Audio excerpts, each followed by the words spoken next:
ಲೋಕಸಭಾ ಚುನಾವಣೆ ಪ್ರಚಾರಾರ್ಥ ಇದೇ ದಿನಾಂಕ 4/5/2026 ಬೆಳಿಗ್ಗೆ 10:30 ಗಂಟೆಗೆ ಕರ್ನಾಟಕ ರಾಜ್ಯದ ಅಲ್ಪಸಂಖ್ಯಾತ ಹಜ್ ಮತ್ತು ವಕ್ಫ್ ಸಚಿವರಾದಂಥ ಮತ್ತು ಅಲ್ಪಸಂಖ್ಯಾತ ಸಮುದಾಯದ ನಾಯಕರಾದಂಥ ಜಮೀರ್ ಅಹಮದ್ ಖಾನ್ ಅವರು ಹಾಗೂ ಕರ್ನಾಟಕ ರಾಜ್ಯ ವಕ್ಫ್ ಮಂಡಳಿಯ ಅಧ್ಯಕ್ಷರಾದಂಥ ಅನ್ವರ್ ಬಾಷಾ ಸಾಹೇಬರು ಬಾಗಲಕೋಟ್ ನಗರಕ್ಕೆ ಆಗಮಿಸಲಿದ್ದು ಅಲ್ಲಿ ಚರಂತಿಮಠ್ ಹಾಲ್ನಲ್ಲಿ ಅಲ್ಪಸಂಖ್ಯಾತ ಸಮುದಾಯವನ್ನು ಉದ್ದೇಶಿಸಿ ಮಾತನಾಡಲಿದ್ದಾರೆ.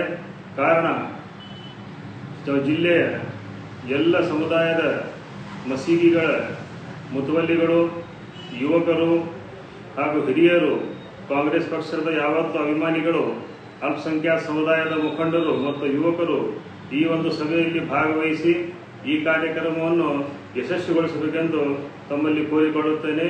ನಾನು ಅಬ್ದುಲ್ ರಜಾಕ್ ಫಣಿವನ್, ಬ್ಲಾಕ್ ಅಧ್ಯಕ್ಷರು, ಇಳಕಲ್ ತಾಲೂಕಾ, ಬಾಗಲಕೋಟೆ ಜಿಲ್ಲೆ ಹಾಗೂ ಕರ್ನಾಟಕ ಮುಸ್ಲಿಂ ಯೂನಿಟಿ ಬಾಗಲಕೋಟೆ ಜಿಲ್ಲಾ ಅಧ್ಯಕ್ಷರು.